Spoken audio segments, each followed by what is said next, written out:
मुझे मेरी शादी से ज़्यादा मेरा प्रपोजल पिक्चर परफेक्ट चाहिए था।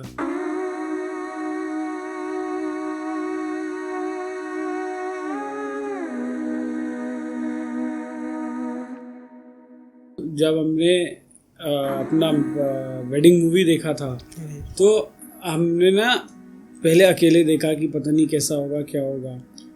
उसके बाद हमें इतना पसंद आया कि हमने सारे घर वालों को इकट्ठा किया, हम जॉइंट फैमिली में है, बड़ी फैमिली है, और हमने टीवी पे चला दिया। सब लोग के मुंह खुले थे, किसी को एवरीवन वाज स्पीचलेस, उनको नहीं पता था उनको क्या बोलना है। बाकी लोगों की तो बात क्या करूं, मेरे को इतना शौक है फोटोग्राफी का, कमी निकालने के लिए मैं 50 कमियां निकाल सकता हूं कि यहाँ लाइट कम है, यहाँ लाइट ज़्यादा है, या ये कम है, या मेरी शक्ल नहीं दिख रही, या वहाँ नहीं वो नहीं दिख रही, या रिश्तेदार वाला दिख रहे। But it was balanced in such a way कि घर का बड़ा जनरेशन से लेके बच्चे तक सबने अपने आप को देखा, सबने अपने हैप्पी मोमेंट्स देखे, सबने अपने इमोशनल मोमेंट्स देखे, और सब बहुत खुश थे। और क्रू की बात करूँ तो फोटोग्राफर टीम, सिनेमाटोग्राफर टीम का काम होता है आओ अपना फोटो खींचो अपना जाओ। बट अपने क्रू के साथ ये अच्छी बात थी कि आपने बात किया, आपने लोगों को कंफर्टेबल किया, आपने लोगों में इंटरेस्ट जगाया, आपने लोगों को बताया कि हम ये क्यों कर रहे हैं, हम ऐसे करेंगे तो ऐसे अच्छा लगेगा, उनका ओपिनियन लिया और फिर वो चीज़ क्रिएट करी जो सब नहीं कर पाते। डेस्टिनेशन वेडिंग का जो प्लान था वो मतलब किसका था आप दोनों में से? बट बात वो नहीं है कि डेस्टिनेशन वेडिंग चाहिए, बात वो है कि लड़की ने बचपन से क्या सपने देखे कि उसकी शादी कैसे होगी। जो ग्रैंडियर आईटीसी मेमेंटोस ने अपने प्रॉपर्टी में दी है, मुझे नहीं लगता वो रॉयलनेस और ग्रैंडियर इंडिया में कोई भी प्रॉपर्टी में। कृष्णा ने एक मेरे लिए एक स्क्रोल पे एक लेटर लिखा था। राइट। मैं कहा भैया आपने मेरी दिल की बात छीन ली, मैं आपको कुछ भेज रहा हूँ आप बताओ कि मैं ये कर रहा हूँ, आप इसमें बेटर क्या कर सकते हैं। That was one thing, that was one moment, 1-2 hours of my life that I wanted to be picture perfect. तो आधे लोगों को लग रहा था कि कृष्णा कोई डांस स्टेप कर रहा था तो वो ऐसे ऐसे कर रहा था, तो बाकी लोग भी ऐसे ऐसे कर रहे थे। जितनी बड़ी टीम मैं अपनी शादी में नहीं एक्सपेक्ट करता था, गुज्जर मेरे उतनी बड़ी टीम मेरे प्रपोजल पे खड़ी कर दी थी। वो हर तरीके का इमोशंस फ्लो हो रहा था और वो हमें मिल रहा था, क्योंकि हमें एक्चुअली समझ में आ रहा था ना कि हमारे साथ हो क्या रहा है। 10 साल की हमारी मेहनत है, सब आपको थोड़ी बता देंगे। एक बोलते ना एक पूरा complete package where you are fully satisfied, वो हमको मिल पाया क्योंकि आपने इतने एफर्ट्स किए। सो मतलब kudos, hats off, hats off, hats off. कुछ कहानियां कैमरे से नहीं दिल से बनती हैं। आज की कहानी कुछ वैसी ही है। साक्षी और कृष्णा, जिनकी शादी हम लोगों ने लेंस के पीछे से नहीं दिल से शूट किया। तो आइए मिलते हैं उदयपुर डायरीज के रियल कपल से। हेलो साक्षी जी। हेलो कृष्णा जी। हाय, कैसे हैं? बहुत बढ़िया, आप कैसे हो? कभी आप लोगों ने सोचा था कि आप लोगों की जो दोस्ती का जो प्यारा सा रिश्ता है वो एक आगे चल करके एक खूबसूरत मोड़ लेगा और आप लोग एक हस्बैंड वाइफ बन जाएंगे? बिल्कुल भी नहीं सोचा था। फर्स्ट डे तो बिल्कुल भी नहीं सोचा था, आई एम श्योर। मतलब आई थिंक इट लोगों का लव एट फर्स्ट साइट होता है, हमारा sort of hate at first sight हुआ था। एंड मैं बहुत ही इमोशनल थी and he was a very एकदम राउडी जैसे लड़के होते हैं ना, कि एकदम वैसे टाइप का था। तो मैं थी कि भाई मेरे को ऐसा तो कोई नहीं चाहिए अपनी लाइफ में, और ये था कि मेरे को इतनी छुई मुई टाइप की लड़की नहीं चाहिए। तो मतलब हम एकदम ऑपोजिट्स थे। एंड फिर हम धीमे धीमे फ्रेंड्स बने and now we are married. तो सोचा तो बिल्कुल भी नहीं था, but we are glad it happened. और हम दोनों ने एक दूसरे की लाइफ में आई थिंक आज तक बहुत ठहराव लाए हैं। हम एक दूसरे की लाइफ में एक दूसरे से बहुत कुछ सीखे हैं। तो आई थिंक कि कपल को मतलब ऑपोजिट होना इज़ बेटर दैन बीइंग एक जैसा। ओके। कितने साल का रिलेशनशिप हो गया है आप, मतलब अगर आज का समय इंक्लूड करें अगर हम लोग तो? Almost 10 years। या college first year is when हम मिले थे एंड उसके बाद से फिर इट कंटिन्यूड। फर्स्ट बार आपने कब देखा था इनको, मतलब कैसे इनके बारे में पता चला था? मैंने तो इनको फर्स्ट टाइम एक्चुअली लखनऊ में ही देखा था। अच्छा। तो हमारी कोई बात नहीं हुई थी, हमने एक दूसरे से हाय बोला और बाय बोला। बट फिर कॉलेज में जब हमारी जो क्लास थी, हम सेम कॉलेज में थे, इनका कोर्स और मेरा कोर्स अलग था, बट फिर भी हमारा क्लास आमने सामने था। और क्लास में वो एक छोटा सा शीशा होता है ना, मतलब हमारे कॉलेज में था, तो हमें से एक दूसरे के सामने क्लास दिखता था। तो ब्रेक टाइम पे जब निकलते थे खा पानी पीने जब निकलते थे, फ़ोन होता ही है कॉलेज में of course. First bencher last bencher. हाँ, तो फिर बात होने लगा, हाय हेलो, फ्रेंडशिप बढ़ता गया। तो ये लखनऊ में किस कॉलेज में वैसे चल रहा था ये चीज़? लखनऊ में नहीं, हमारा कॉलेज बॉम्बे में था। बॉम्बे में नारसिन मुंजी NMMS। अच्छा अच्छा अच्छा, वहाँ पे मतलब आप लोगों का हाँ, इंटरेक्शन मतलब एक्चुअल बात होना, friendship and everything more than friendship started there and today we are married. And I think हमारा मतलब ऐसा था कि I use to share a lot of things with him, because ये हमेशा से बहुत ही ट्रस्टवर्दी इंसान रहा है। तो मैं बहुत ज़्यादा इसके साथ चीज़ें शेयर करते करते करते करते मुझे एक दिन ऐसा लगा कि हाँ भाई, आई लाइक दिस पर्सन। तो ऐसा था कि मैं अपने पीजी के बाहर थी, उससे पहले मैं इससे मिली थी, हम कॉफ़ी पे मिले थे, फिर ये मुझे पीजी ड्रॉप करने गया मेरे दिमाग में पता नहीं क्या आया, मैंने इसको एकदम से बोला आई लाइक यू, और मैं भाग गई अपने पीजी के अंदर, मैं भाग गई और मैंने फ़ोन वोन बंद कर लिया कि मुझे इसका जवाब नहीं सुनना है, बस मैंने बोल दिया, मेरा हो गया। यानी फर्स्ट प्रपोजल आपने किया इनको? हाँ, क्या हाँ, वो मैं एक्सेप्ट नहीं करना चाहती हूँ, बट ऐसे हुआ। और उसके बाद भी इसने कोई जवाब नहीं दिया मुझे।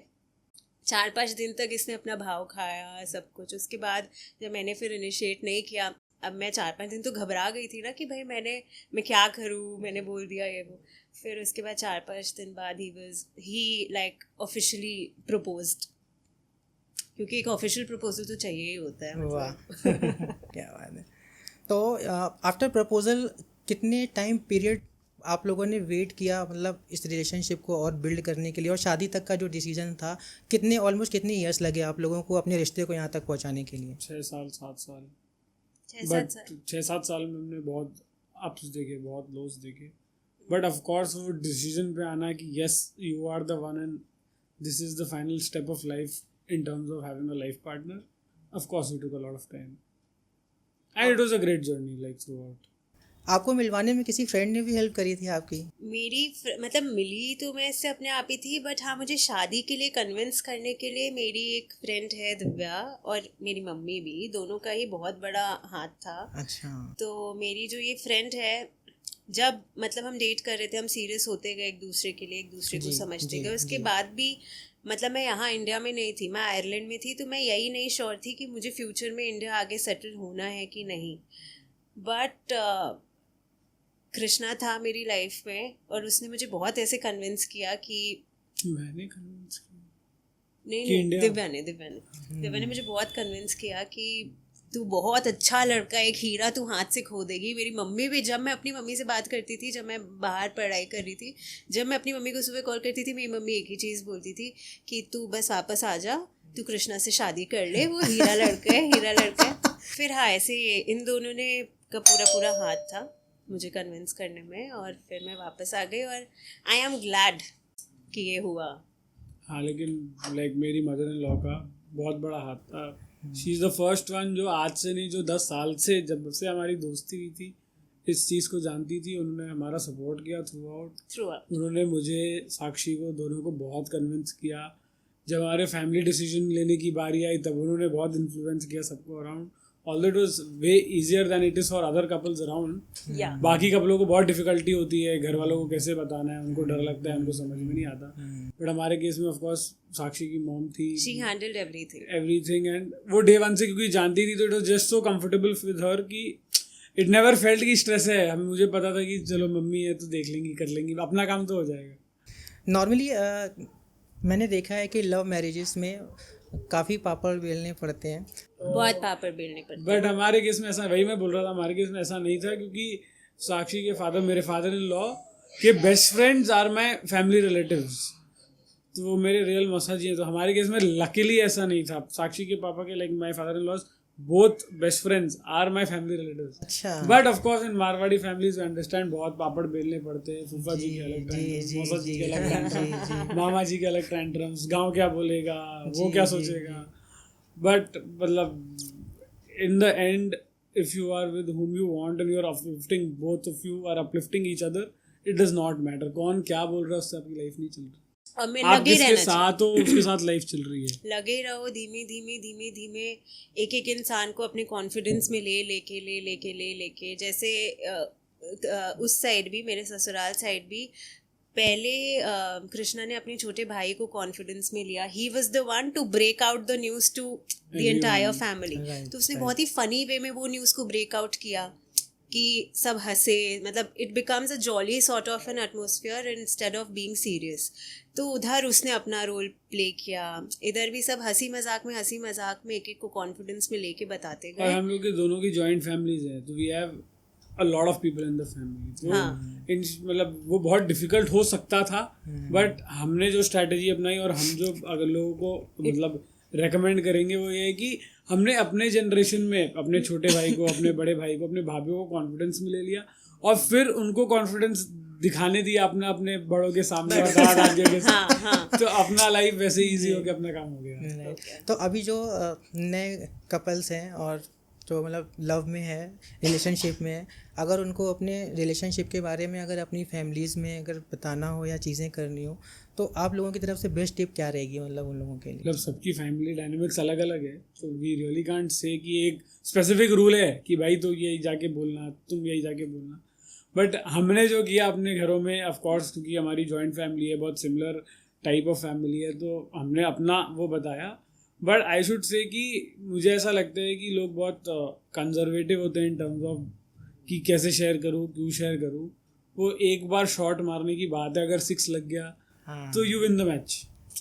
और नहीं भी लगा तो फिर लगे रहो. या तो ये स्ट्रैटेजी अपना सकते हैं कि भाई अगर आपकी फैमिली में अपने एज के लोग हैं बहुत सारे, तो उनको कॉन्फिडेंस में लेके you can let them do the convincing वाला पार्ट. डरना नहीं है, डर के आगे जीत है. डरना एकदम भी नहीं है, डर के कुछ नहीं होने वाला है. और ठीक है, एक बार नहीं भी होते तो यू शुड लगे रहो. वो होगा कभी ना कभी होगा.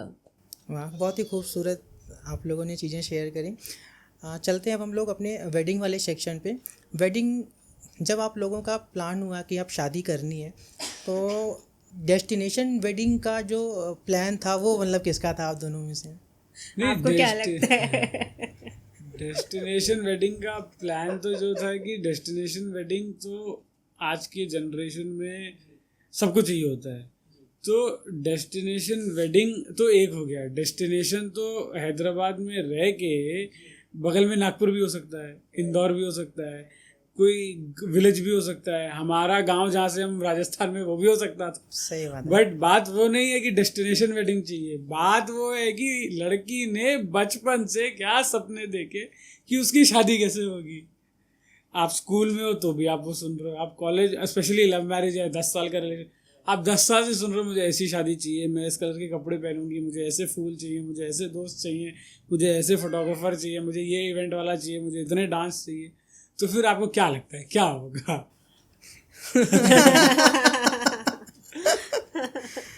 Yes, that is me. तो इसका हमेशा से मन में ये था कि मुझे एक रॉयल वेडिंग चाहिए. और रॉयल वेडिंग की अगर हम बात करें तो the essence goes back to Rajasthan in our country. Jaipur हो गया, उदयपुर हो गया. फिर उदयपुर में हमें एक प्रॉपर्टी थी जो बहुत पसंद थी, हम वो देखने गए थे, but we landed to ITC Momentos. हमें ताज अरावली पे जो वाटरफॉल होता है, I wanted my Varmala to be in Taj Aravali where the waterfall is there. On top of the waterfall वो जो वरमाला होती है. बट जब हम आ गए तो हमको लगा कि एक और, सबने बोला कि एक और वेन्यू है, वो चेक कर लेते. बट आई वॉज क्लियर कि मेरे को नहीं देखना और कुछ, यही है जो है. बट सबने मुझे कन्विंस किया. फिर एक्चुअली में जब हमने वो वेन्यू देखा तब वो काफ़ी नया था. Both the venues are equally very good, but वो नया था, वहाँ पे ज़्यादा शादियाँ नहीं हुई थी. तो फिर हमें लगा ठीक है ये एक्सप्लोर करते हैं. और जो रॉयलनेस और जो ग्रैंडियर ITC मोमेंटोस ने अपने प्रॉपर्टी में दी है, मुझे नहीं लगता वो रॉयलनेस और ग्रैंडियर इंडिया में कोई भी प्रॉपर्टी में, until unless you go to a palace property, but वहाँ पे रूम्स का रिस्ट्रिक्शन है. अगर आप कोई डेस्टिनेशन वेडिंग कर रहे हो, आपको 150-200 रूम की एक नॉर्मल अच्छी शादी होती है. जी. वो आप किसी पैलेस में जाओगे, पैलेशियल प्रॉपर्टी में जाओगे तो मल्टीपल प्रॉपर्टीज लेनी पड़ती है, इसका हैसल अलग है. बट जो ग्रैंडियर, जो साइज, जो लग्जरी, जो स्वीट्स, उनका बॉल रूम, उनका garden, it was in terms of royalness अगर हम बात करें तो it was a beautiful venue altogether. It was absolutely grand. मतलब खुद का लेक एंड मतलब you have so much of space. हाँ एक मतलब overall I think the property was beautiful, no words. और एक्सपीरियंस कैसा था आपका वहाँ पे उस प्रॉपर्टी को लेकर के? उस प्रॉपर्टी को लेके एक्सपीरियंस वाज वेरी गुड, मतलब पहले तो उस प्रॉपर्टी का रास्ता ऐसे थोड़ा गांव से होके जाता है, तो जब हम उस प्रॉपर्टी में फर्स्ट टाइम जब देखने गए थे तब जा रहे थे तो वी वर एक्चुअली स्कैर्ड कि हम कहाँ जा रहे कि हम हैं। कहाँ जा रहे हैं, मतलब we are entering a village, but वो विलेज खत्म होने के बाद when we entered the property it was a game changer. वो कहानी है ना, in the middle of nowhere, वो In the middle actually of वैसे nowhere. था कि पहाड़ चढ़ाया उतारा, गांव के थ्रू बगल में नाली दिख रहा है, एक भी बोर्ड नहीं है आईटीसी मोमेंटोस का। बट एक्चुअली जब आईटीसी के 5 किलोमीटर पहले से उनके बोर्ड दिखना चालू हुए तो थोड़ा राहत हुआ, थोड़ा लगा कि अच्छा हम सही जगह जा रहे हैं, गलत जगह नहीं पहुंच रहे। बट उनकी एंट्री से लेकर और रूम पहुंचने तक की journey was out of world, मतलब इतना ग्रैंड, इतना रॉयल प्रॉपर्टीज नहीं मिलती And देखने को। people also like our wedding guests, they were actually like taking a tour of the property. उन लोग को इतना अच्छा लग रहा था प्रॉपर्टी कि वो लोग जाके पूरी प्रॉपर्टी का एक एक एरिया जाके घूम रहे थे। एंड प्रॉपर्टी के टर्म्स में लिटरली हमारे सारे गेस्ट्स ने आके हमको बहुत ज़्यादा तारीफ़ की, like they have their clusters, मतलब क्लस्टर्स फॉर्म में है, तो क्लस्टर्स में स्विमिंग पूल भी है, सब कुछ है। तो यू नो अगर आपने फॉर एग्जांपल अपने सारे फ्रेंड्स को एक क्लस्टर में डाल दिया, वहीं पे आपने स्विमिंग पूल के अराउंड एक डीजे डेक टाइप का अरेंज कर दिया फॉर फ्रेंड्स, सो मतलब all your friends can gather, they can chill. तो मतलब फॉर गेस्ट्स तो इट वाज मतलब it was a heaven, it was a heaven. Paradise. हाँ, वरना प्रॉपर्टीज में कॉमन पूल होता है, कोई पूल में जाता नहीं है, उसमें हर क्लस्टर में पूल है और हर क्लस्टर में आपने क्लोज नेट लोगों को डाल दिया है। तो जिस टाइम जैसे हमारे रेडी होने का टाइम है उस वक्त आपके गेस्ट्स क्या करेंगे, they have nothing to do right, तो फिर उस केसेस में गेस्ट्स ने बहुत इन्जॉय किया। तो ये हर प्रॉपर्टी में देखने को नहीं मिलता है। और ये जो आपका 2 दिन का जो एक्सपीरियंस था मेमेंटोस का, उसमें क्या कोई एक ऐसी चीज़ थी जो आप प्रॉपर्टी से एक्सपेक्ट करते हो कि आपकी तरफ से, कि ये चीज़ अगर होती तो फुल ऑन फुल हो जाता, मतलब 100 हो जाता, कि आप पूरे सेटिस्फाई थे 100% उस प्रॉपर्टी की हर एक सर्विस से वेडिंग को लेकर के? मतलब प्रॉपर्टी की सर्विस में मेरे को लगता है कोई खराबी नहीं थी, बट definitely नहीं the only one part that was a bit challenging I would say was कि बग्गी। क्लस्टर्स, हाँ क्लस्टर्स है ना, दूर दूर थे, हाँ, मतलब थोड़े दूर थे, जी। Nothing was walkable in the nothing property. nothing is walkable in the property, is only a small drawback of the property. yeah. But वो इतनी सुंदर जगह है, उसके पास अपना लेक है, वहाँ से पहाड़ का व्यू है, उसके पास लेक पे ब्रिज है, कि एक बार आप उस प्रॉपर्टी में घुसते हो ना तो वो ड्रॉबैक बहुत छोटा हो जाता है, फिर आप वो भूल जाते हो। फिर it is just very very beautiful. Like आप डेफिनेटली हमारे वीडियोस में देखोगे आगे पीछे भी जो अभी आपको आएंगे पॉडकास्ट के, it is very very pretty as a property, मतलब सब कुछ है, पहाड़ भी है, लेक भी है, हालांकि everything उन्होंने is कैरी वैन वगैरह प्रॉपर कर रखी थी और उसकी हाँ, टाइमिंग भी बहुत अच्छी बग्गी थी। वग्गी उन्होंने सब हाँ, प्रॉपर करी मतलब हुई ये थी। है कि उन्होंने प्रॉपर्टी अगर ऐसी बनाई है कि चीजें थोड़ी, मतलब nothing is walkable, but at the same time वो बग्गी सर्विस इज टू गुड। मतलब ऐसा कहीं नहीं लग रहा था कि अरे हम खड़े हैं और बग्गी आ नहीं रही है और हमको लेट हो रहा है, ऐसा नहीं था। और ऐसा हमें नहीं, हमारे किसी गेस्ट को भी नहीं गेस्ट लगा, को भी नहीं लगा, ठीक है, because- हम तो ब्राइड और ग्रूम थे, हमारे पास अपनी पर्सनल बग्गी थी 3 दिनों के लिए, बट ऐसा ब्राइड और ग्रूम के अलावा जो जितने हमारे गेस्ट्स भी थे ऐसा किसी को नहीं लगा। और अगर एक चीज़ हम रिकमेंड करना चाहेंगे फिर भी कि उस प्रॉपर्टी को कुछ करना चाहिए फॉर इट्स बेटरमेंट, तो हाँ थोड़ा बग्गी सर्विस को और स्ट्रॉन्ग कर लेगा, तो अगर थोड़ा बहुत लोग कंप्लेन करते भी होंगे या कर रहे होंगे तो वो नहीं करेंगे। वेडिंग प्लानिंग का सबसे स्ट्रेस वाला और सबसे फन वाला मोमेंट शेयर करिए। सबसे stressful for me at least was the makeup part, because मैं बहुत ही सिंपल तरीके से रहती हूँ, तो हर इवेंट के बाद भाग भाग के रेडी होना, मतलब एक इवेंट ख़त्म नहीं हो रहा है फिर दूसरे इवेंट के लिए जाना, भागना, रेडी होना, मेकअप कराना, 2-3 घंटे लगते हैं, 3 घंटे तो मिनिमम एक ब्राइडल मेकअप के लिए, तो 3 घंटा वो बैठे रहना for something that you do not do on a daily basis, तो वो मेरे लिए मतलब थोड़ा सा स्ट्रेसफुल था कि क्या होगा। नहीं, मेरे लिए तो क्या है ना कि वेडिंग प्लानिंग में कुछ स्ट्रेसफुल नहीं था, क्योंकि मेरे पास ऑफ कोर्स बहुत सारे हैंड्स थे, मेरे भाई थे, साक्षी के भाई थे, तो प्लानिंग हमारे घर वाले थे, बड़े थे, तो प्लानिंग में तो एवरीथिंग वाज वेरी वो। बट मैं एक चीज़ के लिए बहुत स्ट्रेस था कि क्योंकि साक्षी बहुत इमोशनल उसने बोला था, तो कि जब विदाई होगी तो मुझे नहीं पता मुझे कितने टिश्यू बॉक्स के डब्बे चाहिए होंगे। I just didn't know. मैं अपने शायदों को चिल्ला के बोला था कार्टन लेके आ वगैरह। किस चीज़ का कार्टन है? टिश्यू भाई, और क्या चाहिए होगा मुझे इस समय पे। बट फिर जब एक्चुअली शादी में वो मोमेंट आया तो of course it was a beautiful moment, बहुत ही इमोशनल अच्छा मोमेंट था. और I understand how it happens for the girl and the girls family. But उस दिन मुझे रियलाइज हुआ ये तो छोटा स्ट्रेस था भाई, स्ट्रेस तो लाइफ लॉन्ग का होने वाला था उसके बाद. नहीं, एक्चुअली द विदाई वॉज मैंने इतना सोचा नहीं था कि it will turn out to be so emotional. But Gunjan भैया ने और मेरे घर वालों ने सबने आपस में एक सरप्राइज टाइप का प्लान कर रखा था, वेयर देयर वाज सबके मैसेजेस के साथ ऑडियो प्ले हो रही थी बैकग्राउंड में. एंड उसमें मतलब today also when I am talking about it ना, मेरे को लग रहा है कि अभी बस मेरी आंखें भर आएंगी. वो इतना ब्यूटिफुल था ना, मतलब that playing in the background and me going and meeting my family. तो इट वॉज ब्यूटिफुल. मैं आज अभी मतलब एक हफ्ते पहले की बात है, मैं वो देख रही थी, सबके मैसेजेस सुन रही थी और मैं फिर रोने लग गई थी. तो इट वॉज़ ब्यूटीफुल. और सिर्फ मैं नहीं रो रही थी वहाँ पे, मेरी को सिस्टर्स हैं मेरे ससुराल में, उनकी शादियों को बहुत टाइम हो गया, मतलब 8-8 10-10 साल हो गए.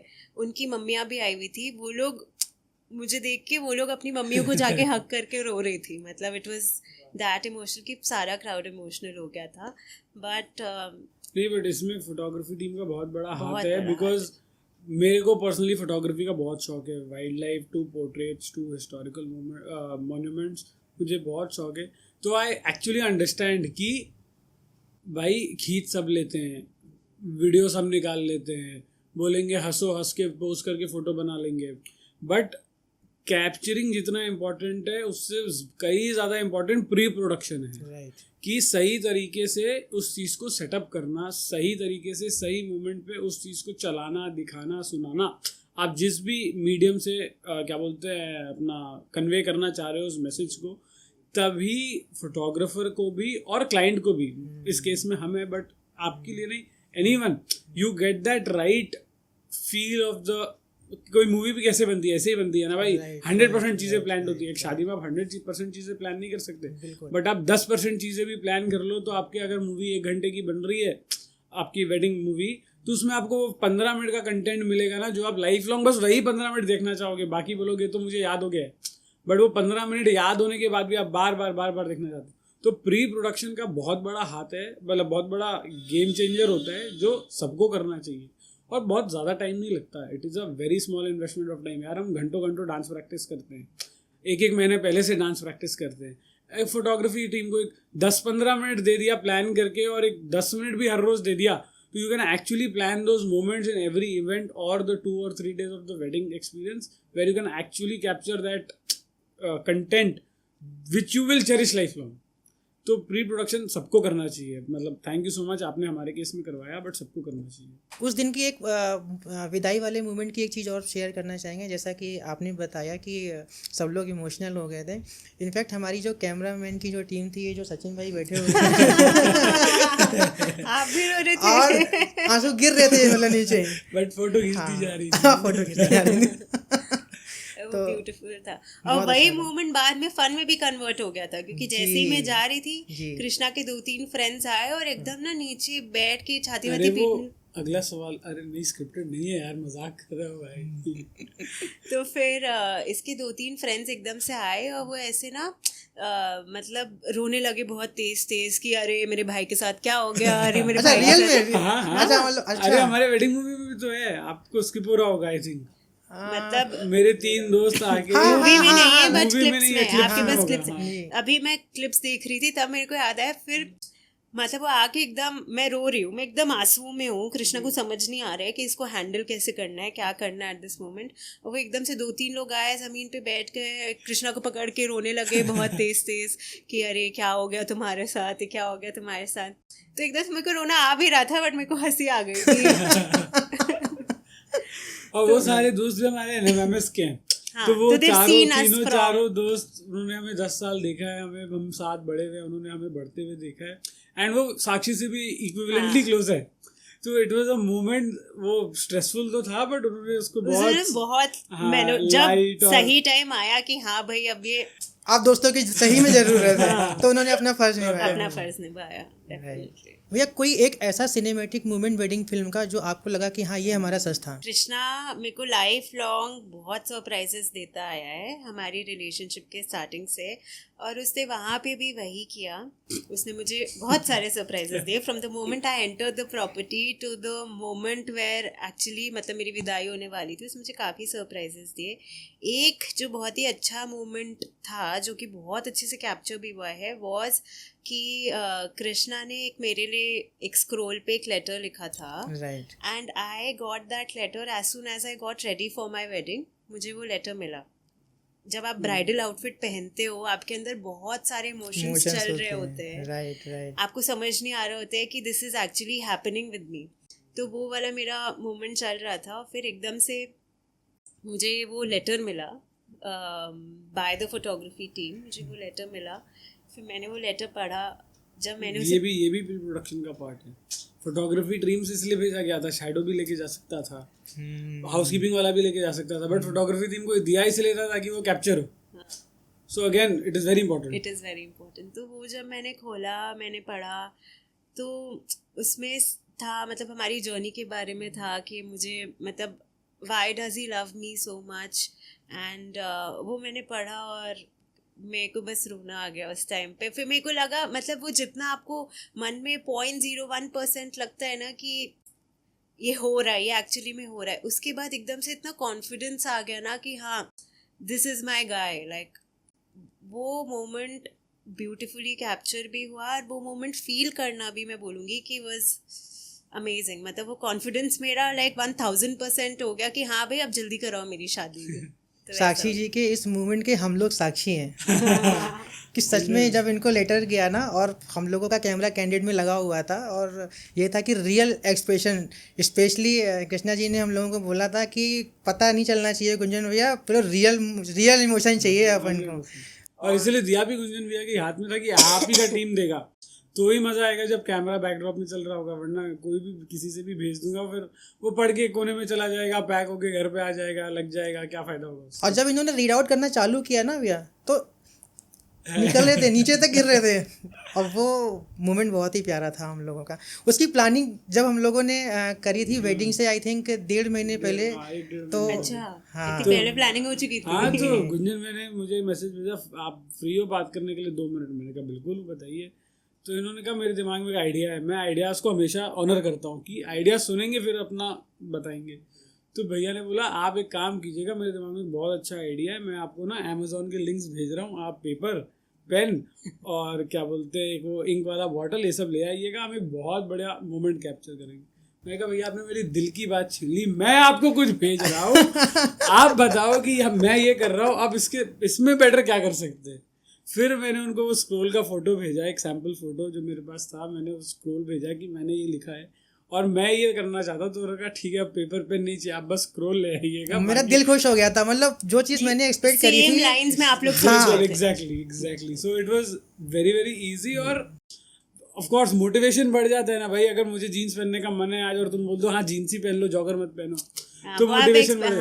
तो उनके मुंह से निकला, मेरे दिल से निकला, और वो जो कनेक्ट हुआ, इसलिए हमें वो अच्छा मोमेंट वापस मिला। राइट। और जो उसमें उस लेटर में उसकी जो पैकेजिंग आपने पर्सनलाइज इनके नाम से कराई थी ना भैया, वो बहुत ऑथेंटिक थी, मतलब यूनिक था। मतलब ग्लास बॉक्स में एक स्क्रोल था, स्क्रोल रिबन से बंधा हुआ था, वैक्स स्टैम्प लगा हुआ था, और अपने ग्लास बॉक्स पे हमारा ग्लास में हमारा हैशटैग एनग्रेव था।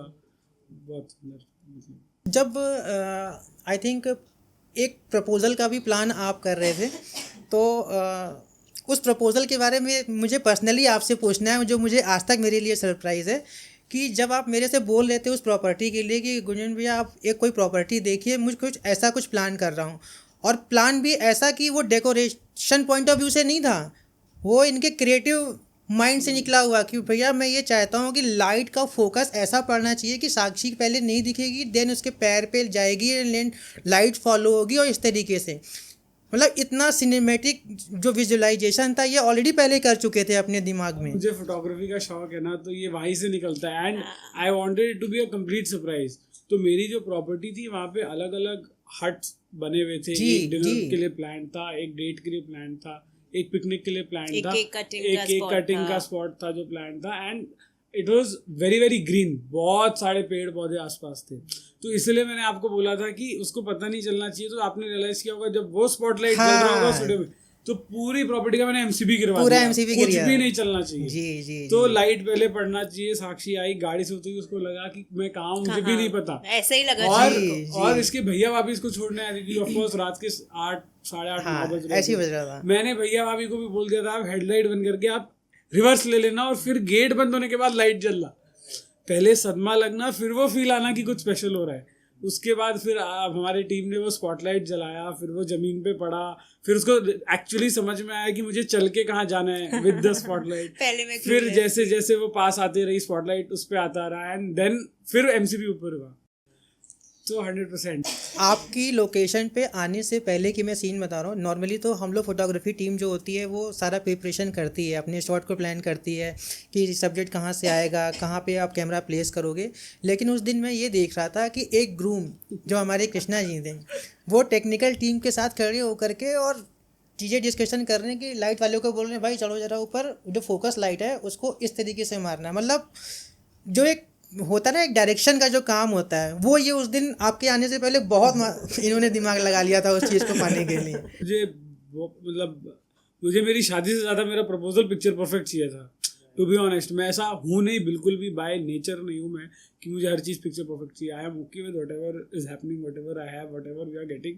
But that was one thing, that was one moment, 1-2 hours of my life that I wanted to be picture perfect. मतलब टाइम पे ही गाना बजना चाहिए, टाइम पे ही लाइट जलना चाहिए, टाइम पे ही फोटोग्राफर फोटो खींचना चाहिए, टाइम पे ही। अगर मेरा फोटोग्राफर मेरे को बोल रहा है कि भाई तुम्हारे रिंग पहनाने के बाद तुम वापस बैठो और एक्टिंग करके फोटो खींचो, तो मुझे मंजूर नहीं है। वो बेकार फिर मुझे मंजूर हाँ। नहीं है। फिर आपने अपना काम सही नहीं किया, या मैंने अपना काम सही नहीं किया, या हमने एक दूसरे के साथ टीम होके काम नहीं किया। टाइम नहीं अगर मैं बैठा हूँ, मैं अंगूठी पहना रहा हूँ, तो मेरा फोटो तभी खींचना चाहिए जो खिंचा हमारे केस।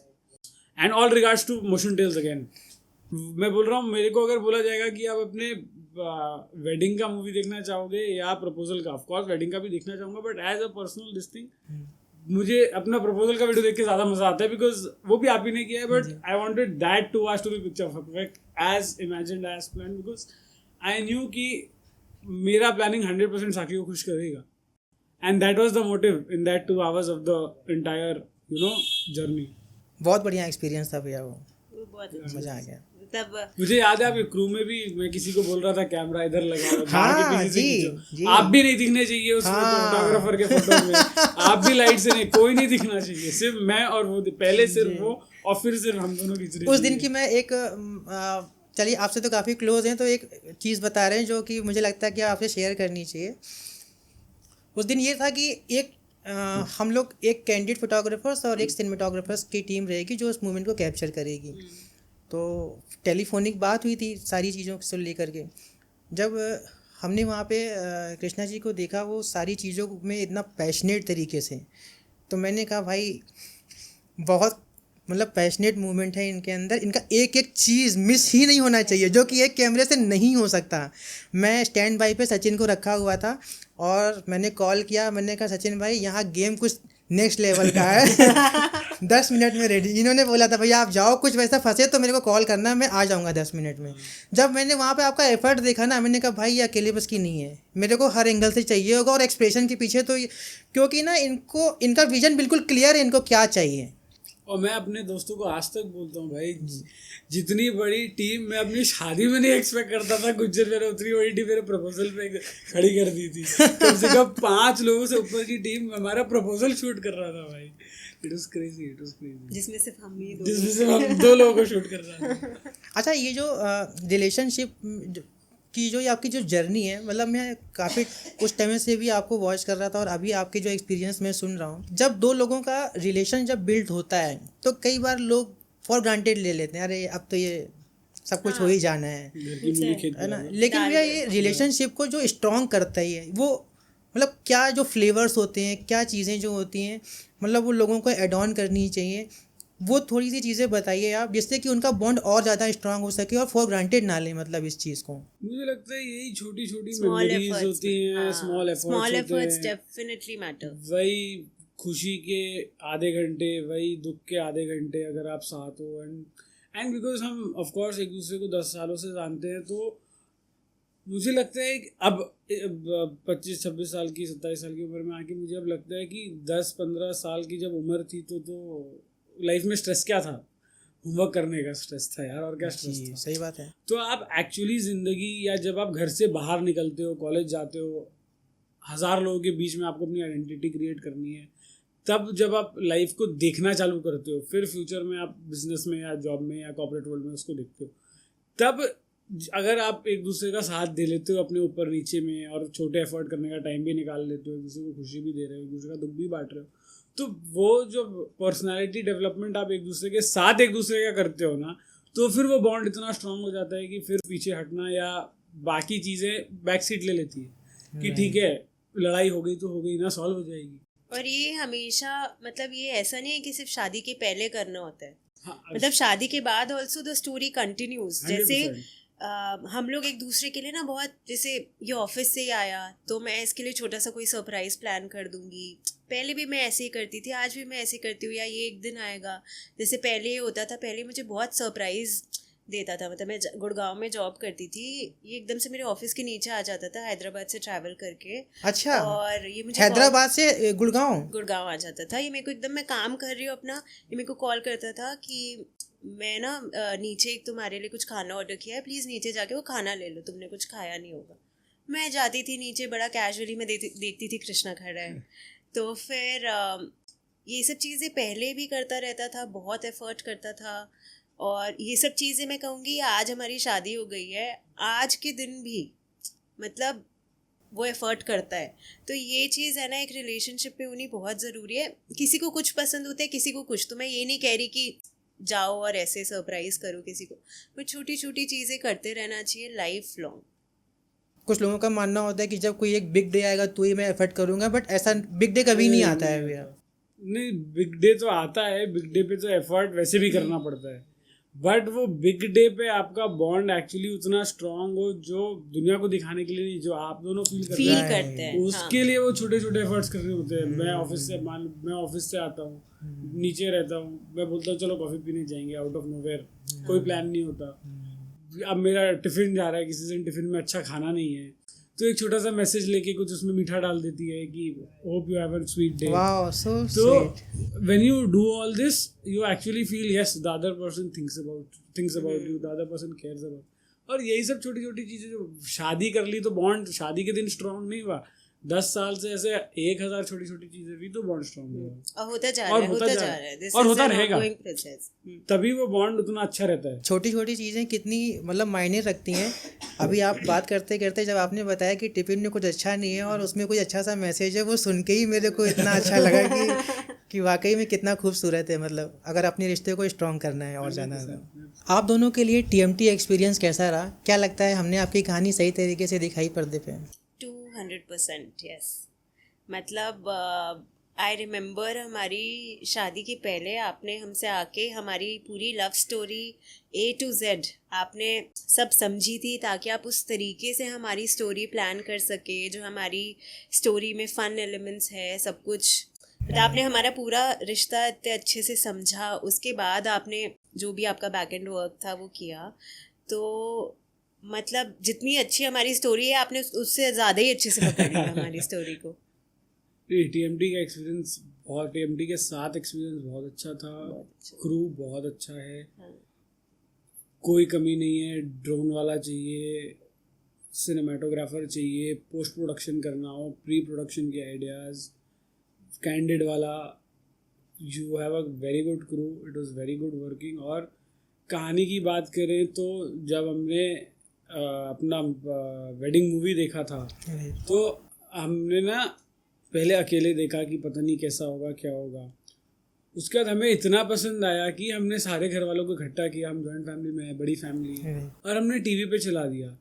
सब लोग के मुंह खुले थे, किसी को, एवरीवन वाज स्पीचलेस, उनको नहीं पता था उनको क्या बोलना है। मतलब बाकी लोगों की तो बात क्या करूँ, मेरे को इतना शौक है फोटोग्राफी का, कमी निकालने के लिए मैं 50 कमियाँ निकाल सकता हूँ कि यहाँ लाइट कम है, यहाँ लाइट ज़्यादा है, या ये कम है, या मेरी शक्ल नहीं दिख रही, या वहाँ नहीं वो नहीं दिख रही, या रिश्तेदार वाला दिख रहे।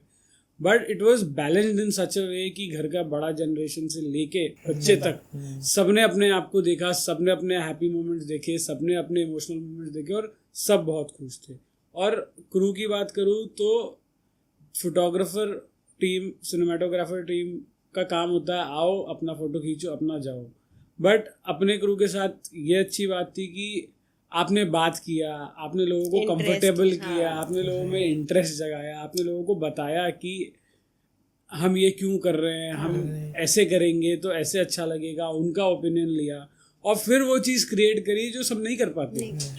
वो क्रिएट करने की मतलब वो क्रिएट करने की चाहत ने इतना अच्छा हमको प्रोडक्ट दिया एट द एंड। और क्रू की बात करूँ तो इतना हम्बल है, किसी फोटोग्राफर का काम नहीं होता कि वो ब्राइड का लहंगा पकड़ के उसको हेल्प करे, किसी फोटोग्राफर का काम नहीं होता कि अगर मेरी पगड़ी टेढ़ी हो गई तो उसको बोल देगा सीधा कर ले।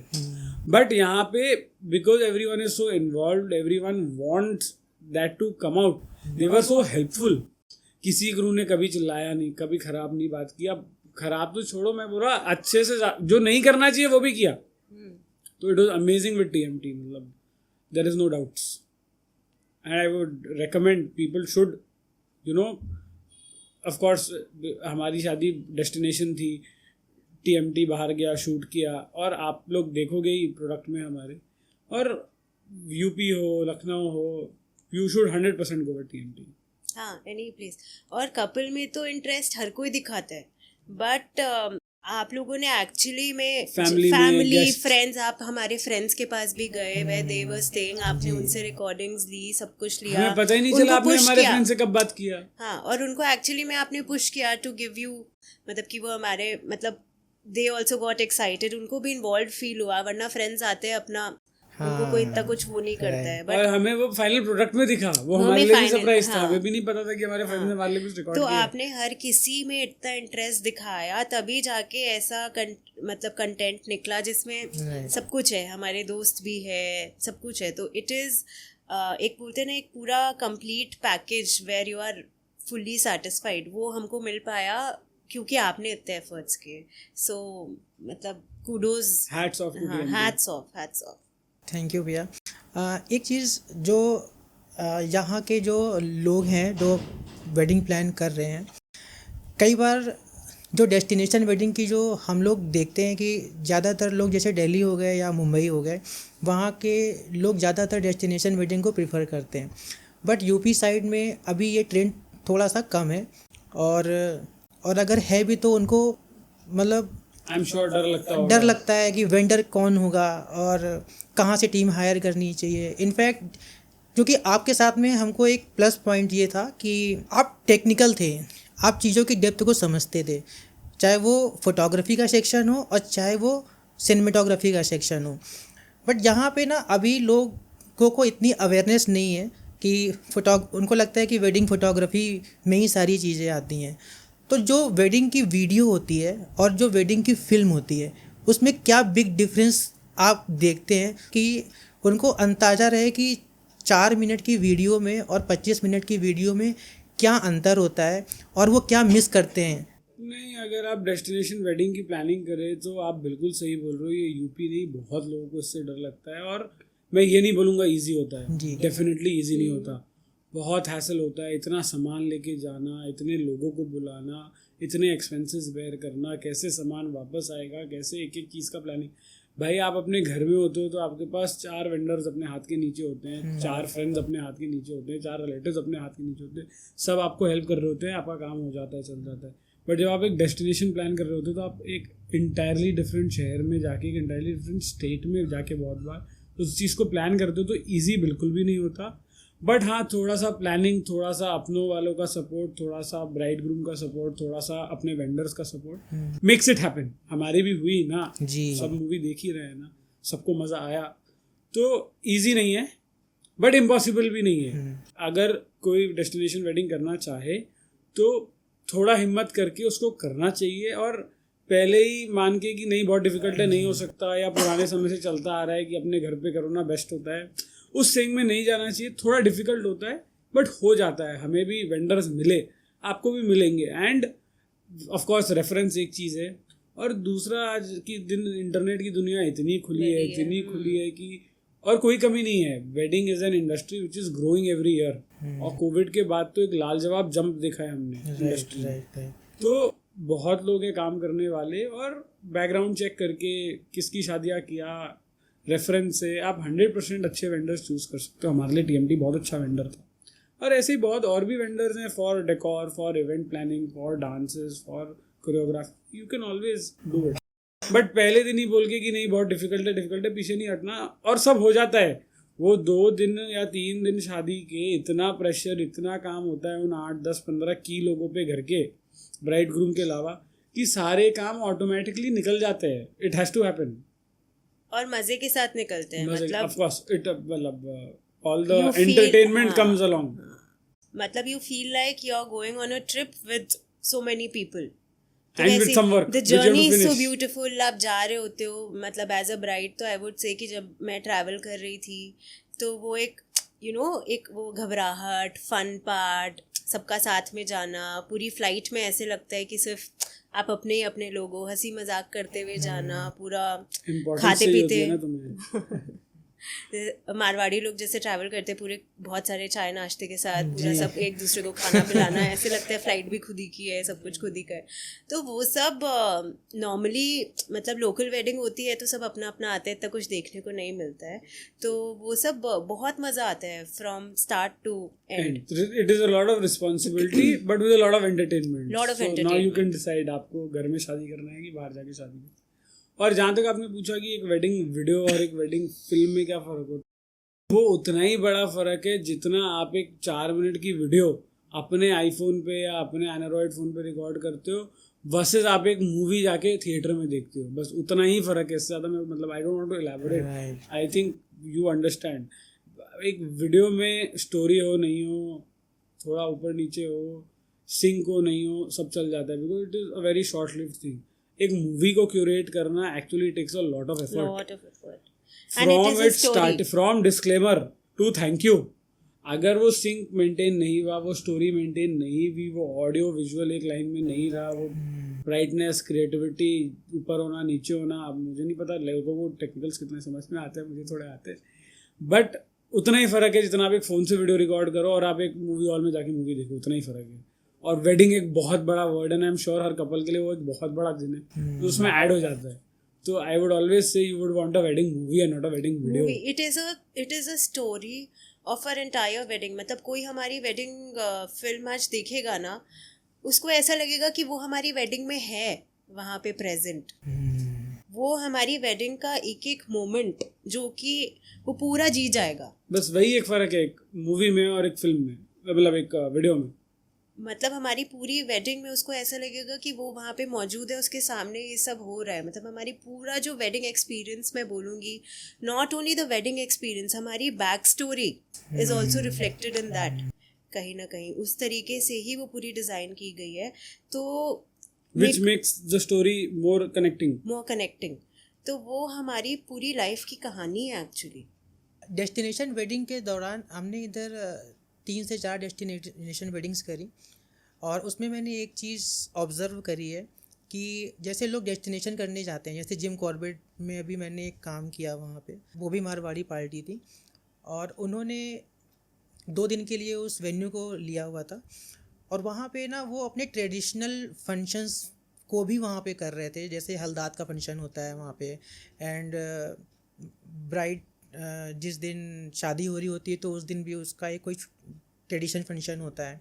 तो वो छोटे छोटे ट्रेडिशन फंक्शन में इतना ज़्यादा ब्राइड एंड ग्रूम इन्वॉल्व हो गए थे कि वो जो फ़न पार्ट था सिनेमैटिक फिल्म के लिए जो निकलना चाहिए था या जो उनको एंजॉय करना चाहिए था, उस वाइब के साथ जाना चाहिए था, वो पूरा का पूरा बेस हो गया था. उनके पास समय ही नहीं बचा था चीज़ों करने का. बल्कि वो कपल ऐसे थे कि वो बहुत ज़्यादा उसमें करवाना चाहते थे काम, लेकिन उनके पास समय नहीं उनको नहीं करने दिया. तो ये जो हसल है डेस्टिनेशन वेडिंग में, लोग अगर प्लान करते हैं तो वो क्या प्लान आउट करके चलें कि वो एक्चुअल में वहाँ की वाइब निकाल के अपनी फिल्म में डाल सकें. अकॉर्डिंग टू मी, मतलब ये जितनी भी ट्रेडिशनल चीज़ें हैं ये ऑब्वियसली इम्पॉर्टेंट हैं, बट ये सब ना जनरली मेरे हिसाब से लोगों को जितनी चीज़ें पॉसिबल है वो घर पे ट्रेडिशनल चीज़ें करके फिर जाना चाहिए. बिकॉज जो मैंने रियलाइज़ किया, ये जो आप ब्राइड वाला वो बोल रहे थे, मेरे को पता ही नहीं था मतलब इस फंक्शन के बारे में। मेरी हल्दी थी और हल्दी के बाद मतलब मेरे दिमाग में मेरी शादी थी हल्दी के बाद, तो मेरा मेकअप स्टार्ट हो गया था। उसके बाद मुझे पता चला अच्छा अभी एक फंक्शन और है, फिर मेरे को लेके गया। फिर वो हाफ मेकअप में मैं 1-1.5 घंटा वहाँ पे बैठी हुई थी with a lot of stress in my mind कि अभी हमें सनसेट वरमाला चाहिए थी, उसके लिए भी लेट हो रहा था, makeup was pending, a lot of things were going on. My friends wanted to meet me but वो पूजा चल रही थी तो मैं उनसे मिल नहीं पाई। तो मेरे को लगता है ये जितने भी रिलीजियस चीज़ें हैं, अगर पॉसिबल हो, again I am not the best जज ऑफ दैट, बट अगर पॉसिबल हो ये सब करके जाना चाहिए ताकि वहाँ पे जाके you have time to enjoy. वरना ऐसा होता है कि आप इन्हीं सब चीज़ों में फंसे रह जाते हैं और आपके पास समय नहीं होता है मतलब एन्जॉय करने का एकदम भी। And one more thing that I felt was कि अपन जो हल्दी करते हैं मारवाड़ी में, पहले हल्दी चढ़ाई जाती है, हल्दी उतारी जाती है, एक एक फैमिली मेम्बर आके वो काम करता है। एक एक फैमिली मेम्बर को कुछ सेकेंड्स ही लगते हैं, बट जब इतने सारे फैमिली मेम्बर्स होते हैं तो आपका 1-1.5 घंटा सिर्फ हल्दी उतारने। And haldi is the best function of any wedding. I personally feel it is the most fun. हाँ, हम लोगों ने मतलब जब वो ट्रेडिशनल उतारना चढ़ाना ख़त्म हुआ उसके बाद आई थिंक हम लोगों ने 15 मिनट एंजॉय किया होगा साथ में, बट वो 15 मिनट हमारी पूरी शादी का हमारा हाँ, तो वो हमें इतना मज़ा आया और हम वहाँ पे रुकना चाहते थे बट क्योंकि नेक्स्ट फंक्शंस थे ये वो तो हमको जाना पड़ा वहाँ से। बट तो मुझे लगता है कि ये जो ट्रेडिशनल चीज़ें हैं ना, चढ़ाना उतारना, ये सब अगर पॉसिबल है लोग अपने घर से ही करके जाएंगे तो यू कैन मेक हल्दी a very entertaining festival wherein the bride and groom are also enjoying with everyone, friends के साथ। सबको ही हल्दी में बहुत मज़ा आता है, बहुत ही चीछा लेदड़ होती है, इसके ऊपर पता नहीं क्या क्या ला के इसके सर पे डाल दिया था। तो अब जैसे जब इसके साथ ये सब हुआ, इसके सर पे वो सब डाला गया, तो इधर मेरी हल्दी चल रही थी तो आई वॉज नॉट, था ये बगल में but I was not there physically to experience it with him. तो मेरे को लगता है कभी कभी ना ये ट्रेडिशंस की वजह से आप थोड़ा फन वो मिस कर देते हो अगर यही चीज़ साथ में। और अगर पॉसिबल है तो कुछ मतलब मैं ये नहीं बोलूँगा सारे ट्रेडिशन घर से करके जाओ तो फ़ायदा क्या है शादी करने का डेस्टिनेशन में, बट अगर 10 में से 1-2 चीज़ें हैं और आपके घर वाले कन्विंस्ड हो तो आप 100% तो करके जानी चाहिए। और एक चीज़ जो हमने अपनी शादी से सीखी कि 2 दिन की डेस्टिनेशन वेडिंग की जगह लोगों को 3 दिन में अपना डेस्टिनेशन वेडिंग प्लान करना चाहिए। क्योंकि हमारी डेस्टिनेशन वेडिंग 2 दिन की थी, उसमें हमारे 4 या 5 इवेंट्स थे हर मारवाड़ी फैमिली में जो होते हैं, अपना भात, तिलक, संगीत, हल्दी और अपना शादी, बारात और शादी। वो इतना जल्दी सब कुछ होता है, इतना जल्दी सब कुछ होता है कि शायद 2-4 वेन्यू के बारे में जब गेस्ट तारीफ कर रहे थे हमारे होटल की, रिसोर्ट की, तो हमें पोकर फेस बना के बस हाँ में हाँ भरना पड़ा कि हमने तो देखा ही नहीं था कि हम तो देख ही नहीं पाए। हम अब बात करते हैं कि हमें एक ट्रिप पे जाना है वीकेंड पे, जहाँ आप अपनी प्रॉपर्टी में जाए वेडिंग वाली और उस प्रॉपर्टी को एक्चुअली देख के आए। तो 2 दिन की जगह 3 दिन करना तो 100% चाहिए ताकि आप चीज़ों को स्पेस आउट कर पाओ। Also because of the travel, क्योंकि जब आप जैसे उदयपुर के लिए लखनऊ से कोई डायरेक्ट फ्लाइट्स नहीं थी, जब आप इतना ट्रैवल करके जाते हो तो फिर एक वो थकावट भी रहती है। फिर उसी में फिर इवेंट्स वगैरह के लिए मतलब आप करते सब कुछ हो बट आपको वो जो थोड़ा रेस्ट का पीरियड मिल जाता है ना 3 दिन की शादी में। जैसे फर्स्ट डे आपने सिर्फ एक वेलकम डिनर सॉर्ट ऑफ रख लिया, ऑब्वियसली आप 3 दिन अगर ग्रैंड करोगे तो फिर वो 3 दिन की थकावट हो जाएगी। फर्स्ट डे थोड़ा उसको मेलो डाउन करके जाके रेस्ट करके एक बस वेलकम डिनर कर लिया, आप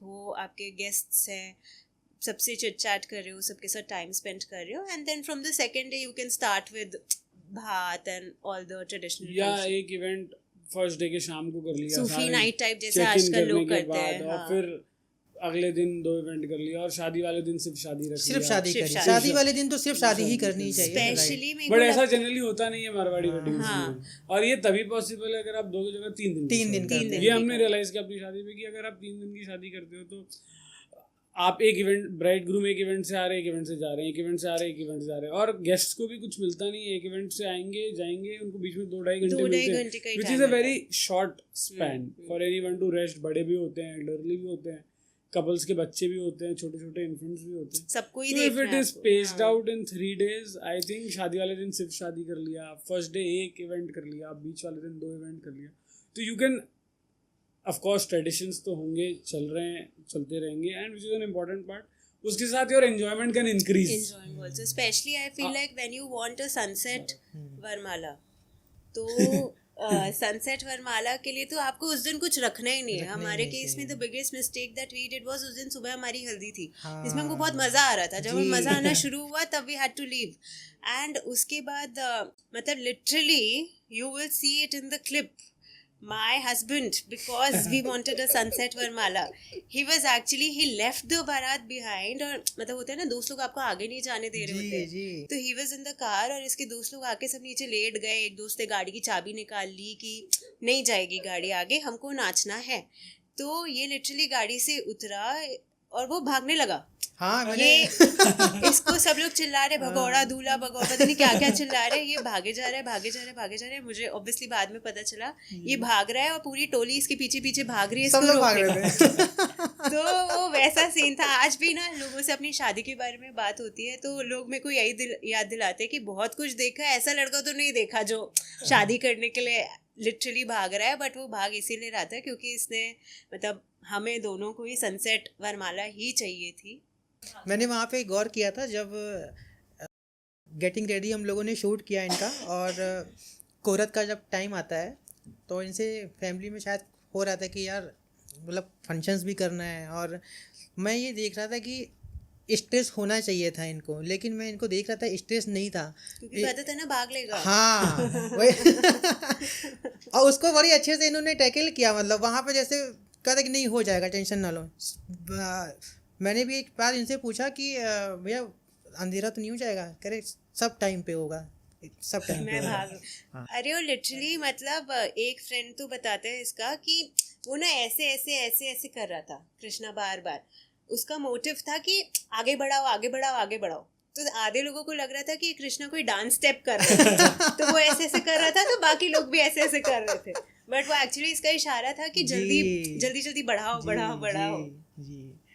आपके बारात के टाइम पे जो मोमेंटोस का जो वो ब्रिज था और जिस पे आपकी बारात देखिए वहाँ पे थी, वो जो विजुअल था ना वो बहुत ही खूबसूरत था, बहुत प्रॉपर्टी भी है, वाकई में बहुत अच्छी थी वो। मुझे अपने शादी के बेस्ट फोटोज बेस्ट वीडियोस अपनी बारात के लगते हैं, बहुत बहुत सुंदर बहुत सुंदर बहुत सुंदर। और मैंने अपने सारे दोस्तों को क्या बोलते हैं सेम कपड़ा भेज के उन सबको सेम कपड़ा पहनवाया हुआ था इन डिफरेंट स्टाइल्स, और मेरे फैमिली वालों ने भी सबने उसी में कलर कोऑर्डिनेट करके पहना हुआ था। और वो एक्चुअली सनडाउनर तो नहीं बोलूँगा, वो तो वरमाला को बोलना पड़ेगा हुआ कुछ भी हो, बट प्री सनडाउनर का जो टाइम था और कड़ी धूप नहीं थी, और वो ब्रिज नीचे लेक पीछे पहाड़ और उसके बीच में आईटीसी के छोटे छोटे क्लस्टर्स जो दिख रहे थे, बहुत ही सुंदर प्रॉपर्टी के टर्म्स में तो ऑफ कोर्स मेरा बेस्ट वीडियो या सिनेमाटोग्राफर पॉइंट ऑफ व्यू से वो बेस्ट कैप्चर्ड और या मोस्ट एस्थेटिकली कैप्चर्ड मैं बोलूँगा वो था अपना। बारात साथ में होनी चाहिए यार, हाँ, ये सही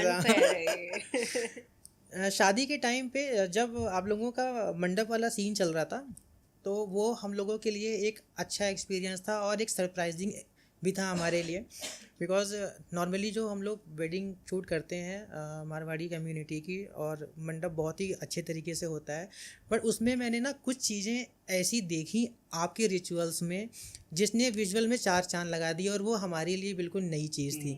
जैसे जो चावल को इनके ऊपर गिराने वाला जो चीज़ हो, और फिर जयमाल को उसके अंदर भी किया गया, एंड फिर श्री रविशंकर जी का मतलब जो आप लोगों को ब्लेसिंग देना, तो वो सारी चीज़ें मतलब विजुअल पॉइंट ऑफ व्यू से हमारे लिए नया एक्सपीरियंस था, और वो मुझे बहुत यूनिक लगा, मतलब वो सारा पार्ट। क्योंकि हमारा जो शादी का जो अपना फेरे होते हैं उसका जो ट्रेडिशनल पार्ट था जी, we did not have a traditional Hindu wedding but we had a Vedic Hindu wedding जी। तो क्योंकि वो एक वैदिक हिंदू वेडिंग थी तो इसलिए उसमें कुछ चीज़ें थी जो क्या बोलते हैं बहुत सिंपलर और बहुत aesthetically is not the right word but बहुत अलग तरीके से हुआ, जिसने आपको एक रेगुलर मारवाड़ी वेडिंग से अलग कैप्चर्स दिए होंगे जी। और मुझे सबसे अच्छा पार्ट तो वो लगा जब एक लेडीज थी जो डिस्क्राइब कर रही थी आपकी चीज़ों हाँ, को बहुत ही ब्यूटीफुल्ली, और वो जो समा बांधा था उन्होंने, वो ऐसा लग रहा था लाइव मतलब एक सिनेमेटिक फिल्म चल रही है।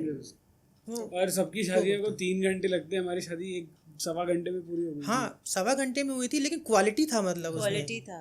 जी। तो हर हमने चीज- इसीलिए एक वैदिक वेडिंग करने के लिए ऑप्ट किया rather than regular traditional Hindu wedding, क्योंकि उसमें समझ में नहीं आ रहा होता है क्या हो रहा होता है और सब कुछ हो रहा होता है। यहाँ पे एक एक चीज़ समझ में आ रही थी कि, और जो हमारे वैदिक बॉयज़ थे जो हमारी शादी एक्चुअली एग्जीक्यूट करवा रहे थे, वो पब्लिक को जो माइक पे बोल रहे थे, समझा रहे थे, तो अच्छा था ही। वो वैदिक बॉयज़ हमें भी बता रहे थे कि आप ये क्यों कर रहे हो, हाँ। इसका क्या रेलेवेंस है, आप ये नहीं करोगे तो ऐसा होगा, आप ये करोगे तो ये बेनिफिट है, and this is the actual meaning of a wedding which you are doing. तो इस वजह से आपको बहुत अलग अलग तरह का कंटेंट मिला जो रेगुलर वेडिंग में नहीं वो मिलता। बीच बीच में जब वो देख रहे थे कि थोड़ा मैं इमोशनल हो रही हूँ या कुछ भी, मतलब वो हंसी मजाक भी कर रहे थे। मतलब वैसे generally if you see pandit ji is a very strict most of them, but वो हंसी मजाक भी कर रहे थे, वो मूड भी लाइटन कर रहे थे, वो सबको समझा रहे थे कि सबको एक एक चीज़ समझ में आए। तो वो चीज़ नहीं देखने को मिलती। नॉर्मली हम लोग जब किसी और के काम को करते हैं जाके, मंडप की स्पेशली बात बता रहा हूँ, तो एज ए फिल्म मेकर हम लोगों को ना हर तरीके के एक्सप्रेशंस चाहिए होते हैं कपल्स के, जो रियल हों, नॉर्मली नहीं मिलते हैं। हम लोग को बड़ा मेहनत करनी पड़ती है कि अब तो मिल जाए, अब तो मिल जाए। लेकिन आपके केस में क्या था कि वो जो डिस्क्राइब कर रहे थे चीज़ों को, उसकी वजह से ना वो हर तरीके का इमोशंस फ्लो हो रहा था और वो हमें मिल रहा था क्योंकि हमें एक्चुअली समझ में आ रहा था ना कि हमारे साथ हो क्या रहा है। अगर वो ट्रेडिशनल हिंदू वेडिंग हो रहा होता है तो हमें समझ में नहीं आता हमारे साथ क्या हो रहा है, हम बस कर रहे होते हैं, आउतरी डाल दो, वरमाला पहना दो, तिलक लगा दो, चावल चढ़ा दो। बट यहाँ पे वो हमें बता रहे थे ये मंगलसूत्र है, इसका कलर येलो है तो इसका रेलेवेंस क्या है, इसमें ब्लैक बीड्स लगे हैं तो इसका रेलेवेंस क्या है, आप ये चावल अपने क्या बोलते हैं वाइफ के सर पे गिरा रहे हो तो उसका रेलेवेंस क्या है। वो फिर एक वो भी मोमेंट था ना जब वो चांद को दिखा के उन्होंने हाँ राइट, वो बहुत खूबसूरत मोमेंट था। बेस्ट पार्ट, तो हमें सब समझ में आ रहा था, हम एक्चुअली समझ पा रहे थे कि हम क्या कर रहे थे, हम और इंटरेस्ट लेके कर रहे थे, इसलिए आपको वो हर तरह का इमोशन और कंटेंट वो फोटो के लिए कर रहे हो ऐसा था ही नहीं, वो सब कुछ वो रियल फोटो था। के लिए था भी नहीं। हाँ, वो था भी नहीं फोटो के लिए, हर चीज़ रियल लग रही थी। एक मेरे मन में एक क्यूरियोसिटी है जानने की, मुझे लगता है आपसे बेहतर कोई मुझे बता नहीं सकता इस चीज़ को। एज ए फिल्म मेकर जब हम मंडप को शूट कर रहे होते हैं और जब फेरे का टाइम आता है, फेरे एक बहुत ही खूबसूरत मोमेंट होता है किसी भी कपल के लिए, और हमने आपकी वेडिंग्स में और बहुत ही rare to rare Marwari wedding में देखा है जिसमें आपकी भी वेडिंग इंक्लूडेड है, जब आप लोग फेरे लेते हो ना, तो जब मैं आपकी वेडिंग देखता हूँ और शूट कर रहा होता हूँ, तो आप जिस तरीके से इनके हैंड को होल्ड करते हो और जितने स्पेस से आप चल रहे होते हो उसमें कहीं भी क्योज नहीं होता है, बहुत स्मूथली ब्यूटीफुल्ली मतलब आप चीज़ों को करते हो। और ज़्यादातर जो 80% वेडिंग्स के जो मंडप होते हैं जहाँ पे लोग फेरे लेते हैं, जब पंडित जी बोलते हैं कि चलो फेरे के लिए खड़े हो, तो ऐसे पटका बंधा होता है, कहाँ से घूम करके कहाँ जा रहा है, बस वो ऐसे पकड़ लिया और ब्राइड भी नहीं घूम पा रही है। तो ये जो चीज़ होती है, पर्सनली मेरा आपसे क्वेश्चन ये है फाइनली कि इसकी प्लानिंग आप पंडित जी को बता देते हो या इसकी पहले से प्लानिंग कर लेते हो कि हम ऐसे हाथ पकड़ेंगे? 10 साल की हमारी मेहनत है, सब आपको थोड़ी बता देंगे।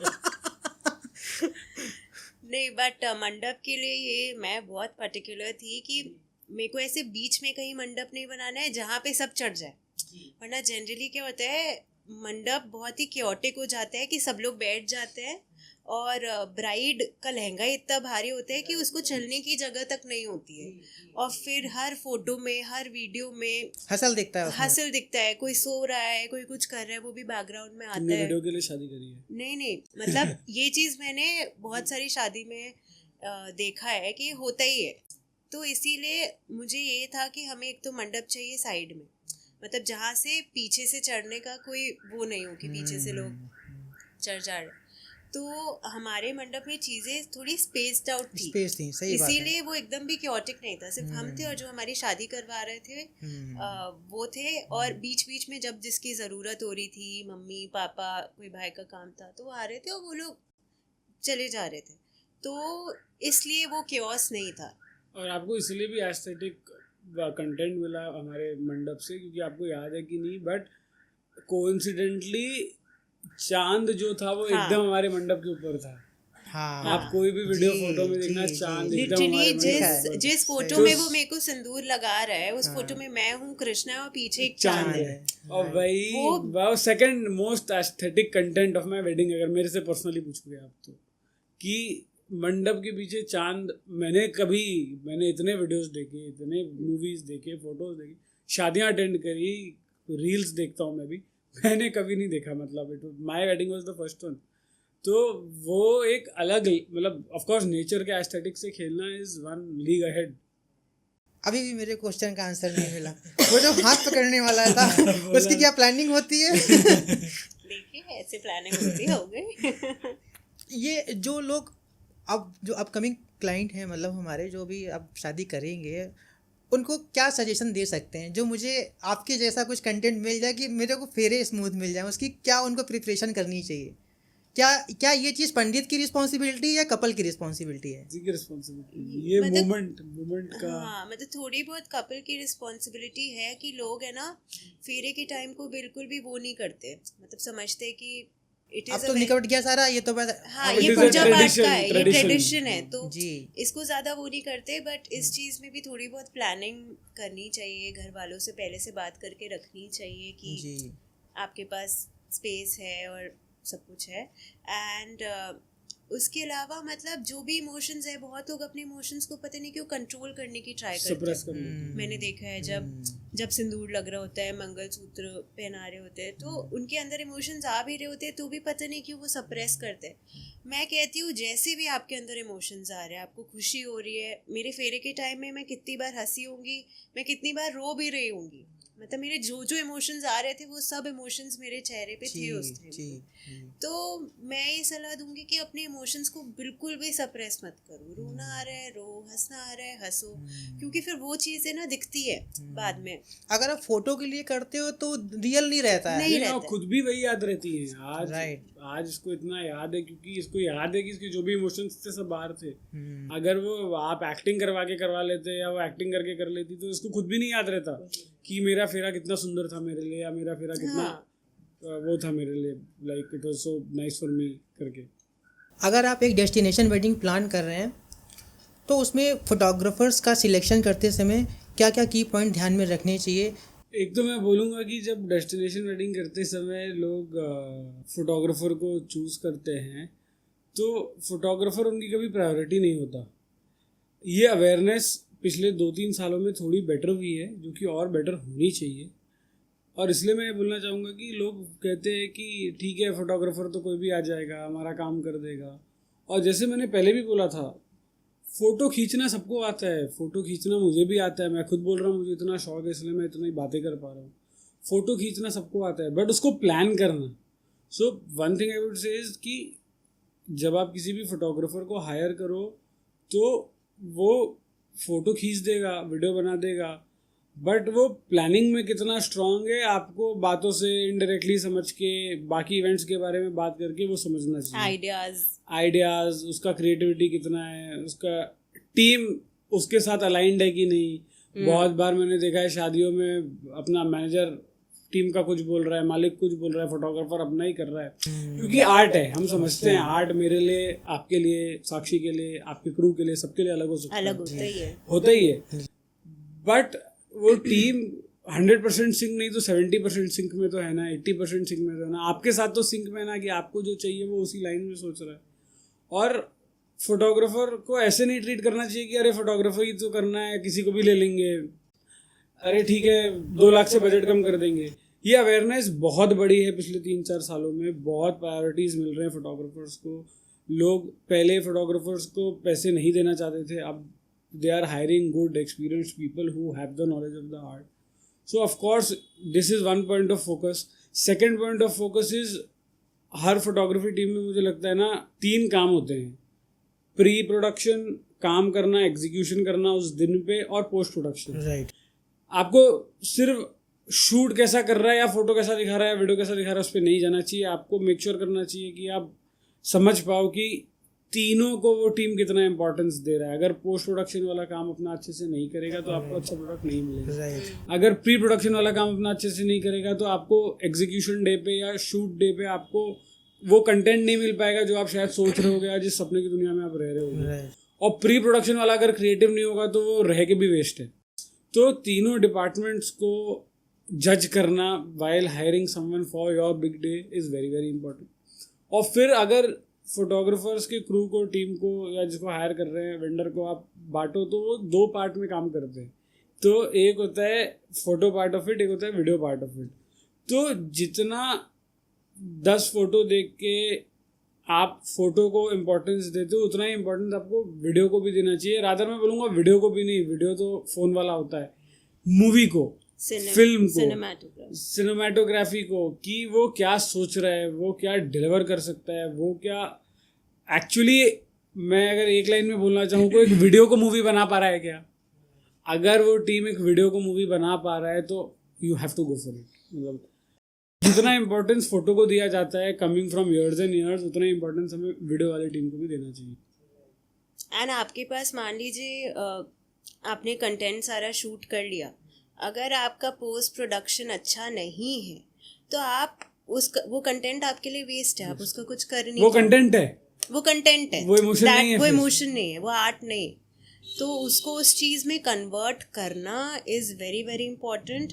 और ये चीज़ डेफिनेटली कोई भी मतलब photography team, videography team choose करने से पहले इंसान को देखना चाहिए उनका काम अच्छे से, और तब डिसाइड करना चाहिए कि भाई मुझे क्या चाहिए। राइट। और कितना % भैया रेशियो इसमें ऐसा होना चाहिए कि कई बार पेरेंट्स ही डन कर देते हैं, पेरेंट्स का रेशियो कितना होना चाहिए क्योंकि ये क्रिएटिव चीज़ है, और कपल का रेशियो कितना होना चाहिए इस चीज़ को? वो फैमिली टू फैमिली पे डिपेंड करता है। अब मेरे पापा अगर ज़्यादा क्रिएटिव हैं तो उनका 70 मेरा 30, अगर मैं ज़्यादा क्रिएटिव हूँ तो मेरा 7। अब मेरे फैमिली के केस में क्या हुआ, क्योंकि मुझे फोटोग्राफी का नॉलेज था जी, तो लोगों ने मुझे वो रेशियो ऑफ रिस्पॉन्सिबिलिटी या ड्यूटी या अथॉरिटी दिया कि मैं डिसाइड कर पाऊँ कि मैं किसको हायर करना चाहता हूँ। तो मैंने TMD को हायर किया। तो वैसे ही वो डिपेंड करता है, अगर साक्षी ज़्यादा क्रिएटिव है तो साक्षी का से ज़्यादा होना चाहिए, मेरा कम होना चाहिए। तो वो depends, family to family, bride to bride, groom to groom, वो उसका कोई फिक्स्ड रेशियो नहीं बोल सकता मैं कि साक्षी ही करेगी या पापा ही करेंगे या मैं ही करूँगा। अब जैसे इस चीज़ के बारे में I feel like I was very vocal कि मेरे को, क्योंकि मैं अपनी फैमिली में ज़्यादा क्रिएटिव हूँ, मुझे इन सब चीज़ों का मतलब शौक़ है। जैसे इसको फ़ोटो खींचने का शौक़ है, मुझे फ़ोटोज़ में आने का शौक़ है, मुझे वीडियोज़ में आने का शौक़ है, मैं बहुत एंजॉय करती हूँ सब। तो मैं इसमें फिर ऐसी थी कि नहीं, मतलब हमें मौका ज़्यादा दिया जाए देन आवर पेरेंट्स से और ब्रदर्स से। And everybody is involve in everything. But मुझे पर्सनली ऐसा लगता है कि अगर कपल इस चीज़ में इंटरेस्टेड है तो डेफिनेटली इस चीज़ में कपल का से होना चाहिए, because ultimately it is their big day, मतलब they are the show stoppers for. और एक्चुअल सिंक टेस्ट उस कपल का और डायरेक्टर का होना पड़ेगा। हाँ, तो ही मजा आएगा। हाँ, वो मूवी बनने के बाद या मतलब पिक्चर्स एडिट होने के बाद। आपके रिलेशंस इसके पापा से अच्छे है या मेरे से अच्छे है, बट आपका बॉन्ड हमारे साथ, कपल के साथ होना पड़ेगा, तभी आपको वैसा मिलेगा कंटेंट। और हमारे केस में ऐसा हुआ तो इसलिए हम इतनी अच्छी मूवी निकाल पाए। आज उन फोटोज को देख के हमें आंसू आते हैं या हम खुश होते हैं, हम चेरिश कर पाते हैं। चलिए अब रैपिड फायर राउंड स्टार्ट करते हैं हम लोग। Most stressful part of the evening. अरे तो मुझे पता ही नहीं था, सरप्राइज है। ये सरप्राइज है भाई। शादी का सबसे स्ट्रेसफुल मोमेंट? बोला तो विदाई के बाद का स्ट्रेस। वेडिंग फिल्म का बेस्ट सीन जो आप बार बार देखते हो? मेरे दोस्तों का रोने वाला विदाई पे। मेरे लिए मेरा रोने वाला। अगर एक वर्ल्ड में अपनी वेडिंग डिस्क्राइब करना हो तो वो क्या होगा? For me it was dreamy is the word. Amazing. Vendor selection में सबसे टफ डिसीजन क्या था? Event team they have a lot to handle. उनको बहुत काम करना पड़ता है। शादी में सबसे ज्यादा तारीफ किसने ली, ब्राइड या groom? Bride, of course. Couple dance या फैमिली डांस, किसने जबरदस्त परफॉर्मेंस दी? Our solos are very good, our couples we forgot everything. एक एडवाइस जो आप नेक्स्ट कपल को देना चाहोगे प्लानिंग के लिए? I would say be yourself, मतलब जो है जैसे है बी योरसेल्फ। प्लानिंग के टाइम पे भी कुछ ऐसा मत प्लान कर लेना जो आपकी पर्सनालिटी से मैच नहीं होता है। और सिर्फ कैमरे के लिए शादी नहीं कर रहे हो, कुछ कैमरे के लिए मत प्लान करना। जो आप हो, आपको पता है, जो आपका पार्टनर है आपको पता है, उसको ध्यान में रखते हुए आप अपनी प्लानिंग करना, एंड उस टाइम पे भी आप वैसे ही रहना। वेडिंग के लिए द मोशन टेल्स को चूज करने का एक रीजन? गुंजन भैया जिंदाबाद। गुंजन भैया जिंदाबाद। वो तो है ही है। एंड मतलब पहले भी हमने आपका काम देखा था, और जिस तरीके से आप तीनों जैसे डिपार्टमेंट्स हैं उनको हैंडल करते हैं, तो वो एकदम फ्लॉलेस है। मतलब मेरे भाई की शादी भी आप ही ने करवाई थी, तो मतलब हम श्योर थे कि दिस इज इट। हमारे लिए आपकी शादी को शूट करने के लिए वैसे तो आपकी फैमिली में काफ़ी काम हमने किया है, बट आपकी शादी जब पता चली कि ये डेस्टिनेशन होनी है, तो एज ए फिल्म मेकर मतलब मेरा पूरा जोर ये था कि ये शादी मतलब मुझे मिले कैसे भी करके, और फैमिली कन्विंस थी, बहुत अच्छे से करना था हम लोगों को। बट बीच में एक शादी पड़ी आपके यहाँ आनंद एंड मानसी की, और उसमें ना हमने वो काम करने की कोशिश करी, अपना एफ़र्ट दिखाया, जो एक मतलब मुंबई और दिल्ली में जिस तरीके के लोग एफ़र्ट से काम करते हैं, वो मैंने ये नहीं देखा कि मतलब ये रमाडा में हो रही है कि कैसे कहाँ पे क्या बजट में जाएगा क्या नहीं जाएगा। बट हमको अपने अपना एक्सट्रीम काम करना था कि हम क्या डिलीवर कर सकते हैं इस शादी को लेकर के।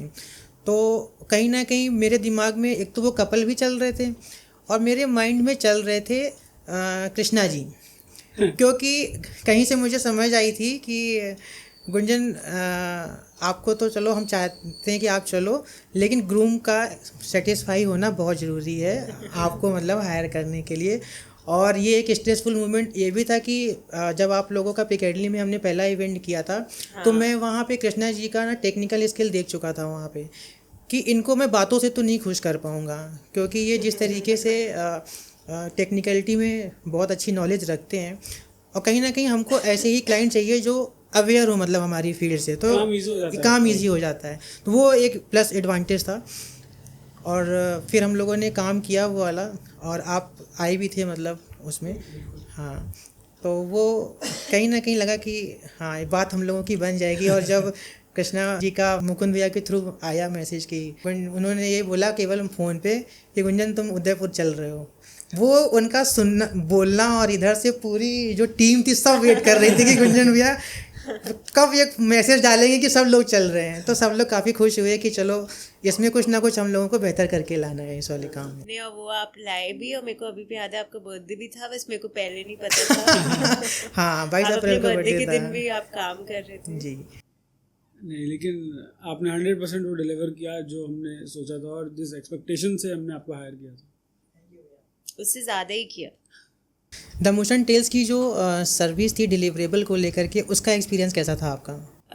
ओवरऑल एक्सपीरियंस बहुत ही अच्छा था। आई थिंक एक हमें अपनी शादी में चाहिए था, आजकल चला हुआ है सेम डे एडिट, कि बेसिकली जब आपका जो इवेंट होता है उसके कुछ टाइम बाद आपको उसकी कुछ घंटों बाद, हाँ कुछ घंटों बाद मतलब उसी दिन आपको उसकी एक टीजर टाइप का मिल जाता है।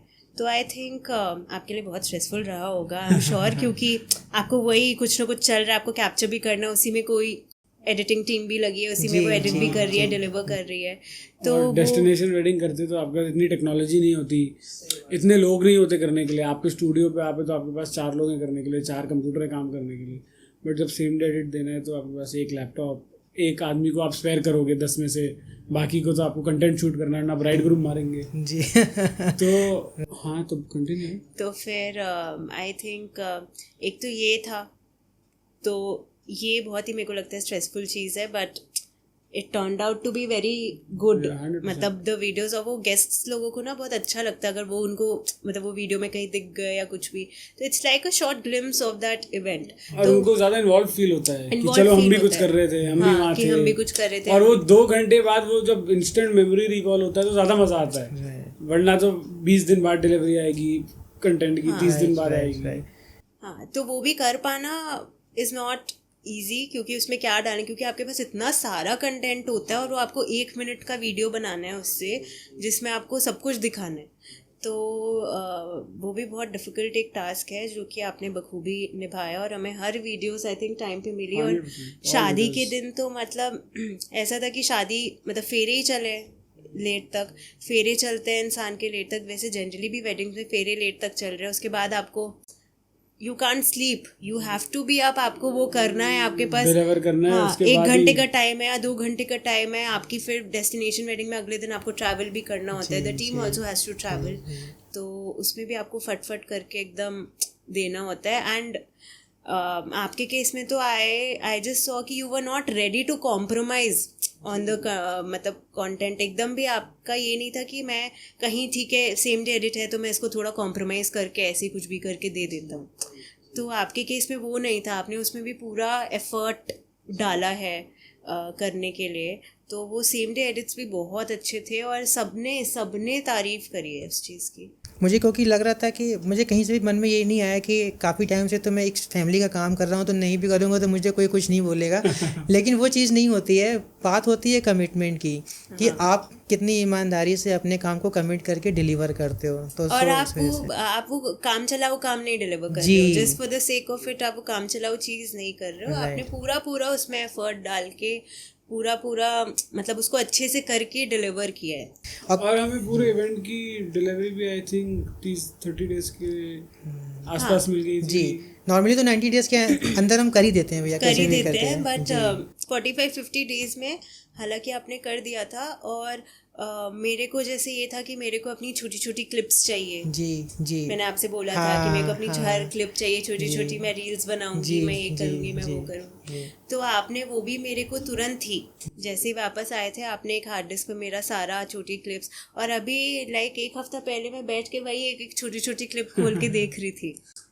कि तो वो भी आपने डिलीवर कर दिया था बहुत जल्दी, जितना भी मतलब बैकअप डेटा था वो तो आपने तुरंत ही दे दिया था हमको। टाइमिंग्स की उस पर्सपेक्टिव में एवरीथिंग वाज, मतलब we don't have anything to complain about. 10 on 10। 10 on 10। Sakshi and Krishna की शादी सिर्फ एक इवेंट नहीं, एक फिल्म थी जिसका हर एक इमोशन असली था। द मोशन टेल्स के लिए ये सिर्फ एक प्रोजेक्ट नहीं, एक जिम्मेदारी थी, और उस ट्रस्ट का हिस्सा बनना हमारा सौभाग्य है।